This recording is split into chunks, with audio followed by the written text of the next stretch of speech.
अरे इन औरतों के मन में कोई बात नहीं टिकती। इन औरतों को कोई राज की बात बतानी ही नहीं चाहिए। ये राज की बात है, औरतों को मत बताना।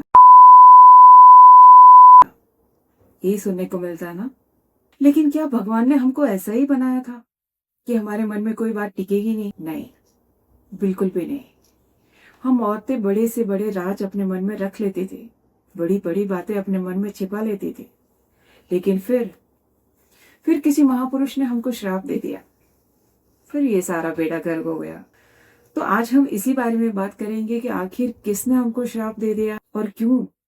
ऐसा क्या हुआ कि किसी को ऐसा श्राप देना पड़ेगा कि औरतों के मन में कोई बात टिकेगी ही नहीं। तो ये बात है महाभारत के समय की। जब महाभारत पूरी हो गई और उसमें हजारों लाखों लोग मारे गए थे, तब धर्मराज युधिष्ठिर ने अपने परिवार वालों के लिए तर्पण किया, उनकी आत्मा की शांति के लिए, जो उनके ही द्वारा उस युद्ध में मारे गए थे। तभी उनकी माता कुंती उनसे कहती है कि इन सब के साथ कर्ण के नाम का भी तर्पण कर देना। और धर्मराज चौंक गए कि मेरे दुश्मन का तर्पण मैं क्यों करूं? आप मुझसे ऐसा क्यों बोल रही हो? तभी उनकी माता ने कहा कि कर्ण तुम्हारा दुश्मन नहीं था, तुम्हारा बड़ा भाई था। और ये सुन के धर्मराज चौंक जाता है कि आप ये क्या बोल रहे हो? कर्ण मेरा बड़ा भाई कैसे हो सकता है? कर्ण दुर्योधन की तरफ से मेरा शत्रु बन के मेरे से लड़ा था, और सबसे बड़ी बात, वो एक शूद्र पुत्र था। वो मेरा बड़ा भाई कैसे हो सकता है? तभी उनकी माता कुंती ने कहा कि वो शूद्र पुत्र नहीं था, वो साक्षात सूर्य और मेरी संतान था। अब इस बात से धर्मराज युधिष्ठिर और भड़क गए कि उनकी माँ ये क्या बोल रही है, भगवान सूर्य का आपसे क्या वास्ता? तभी माता कुंती ने एक दर्द भरी आवाज से बताना शुरू किया कि ये बात तब की है जब मैं शादी से पहले अपने पिता के यहाँ थी। तभी ऋषि दुर्वासा हमारे महल में आए थे, अतिथि के तौर पे, मेहमान के तौर पे, और मेरे पिता ने उनकी सारी सेवाओं की जिम्मेदारियां मुझे दी थी। मैंने भी खूब मन लगा के उनकी सेवाएं की थी, उनकी भक्ति की थी। ऋषि दुर्वासा मेरी भक्ति से और मेरी सेवाओं से बहुत खुश थे, अनेकों आशीर्वाद दिए थे उन्होंने।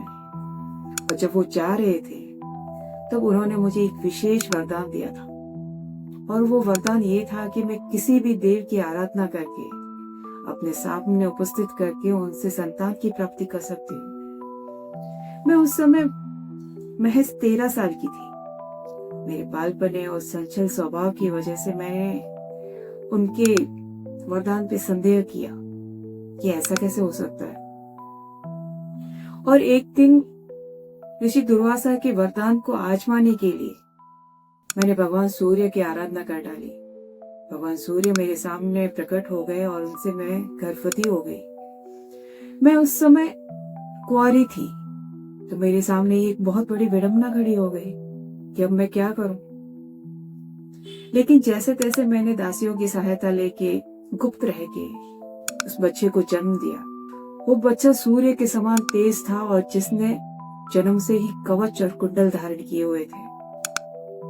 मैं कुंवारी थी तो उस बच्चे की परवरिश करने में असमर्थ थी, तो क्या करती? तो मैंने आधी रात को उस बच्चे को एक टोकरी में रखा और बहती हुई नदी में प्रवाह कर दिया। भगवान से ये प्रार्थना की कि ये किसी सही इंसानों के हाथ लग जाए, उसको एक अच्छा जीवन मिले। और वो बच्चा जाते हुए अंग देश में जा पहुंचा। अंग देश की नदी के तट पे एक शूद्र जोड़ा रहता था, अधिरथ और गंगा। उन दोनों ने कर्ण को पाला पोषा बड़ा किया, और इसी तरह से कर्ण एक शूद्र पुत्र कहलाया। वास्तव में कर्ण एक शूद्र पुत्र नहीं था, वो साक्षात सूर्य और मेरी संतान था। जिस तरह से तुम लोगों को मैंने जन्म दिया था, उसी तरफ से कर्ण को भी मैंने ही जन्म दिया था। आज युधिष्ठिर और चौंक गए और उनका क्रोध बढ़ गया कि आप ऐसा कैसे कर सकती हो? आखिर आपने ऐसा क्यों किया? आपने ये बात मुझे पहले क्यों नहीं बताई?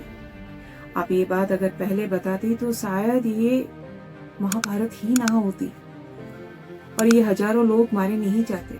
अगर आप सही समय पे मुझे बताती तो जाके मैं कर्ण के पैर पकड़ लेता और उनको मैं अपनी तरफ कर लेता, और फिर दुर्योधन तो पीछे हट ही जाना था, क्योंकि उसकी पूरी सेना रानी के दम पर ही टिकी हुई थी। इस तरह से दुखी होते हुए और क्रोध से धर्मराज युधिष्ठिर ने अपनी माँ को श्राप दिया और कहा कि मैं आपको श्राप देता हूँ मैं समस्त नारी जात को कि आज के बाद कोई भी नारी अपने मन में चाह के भी राज की बात छिपा नहीं पाएगी, चाह के भी कोई भी बात अपने मन में रख नहीं पाएगी जिससे कोई अनर्थ हो जाए।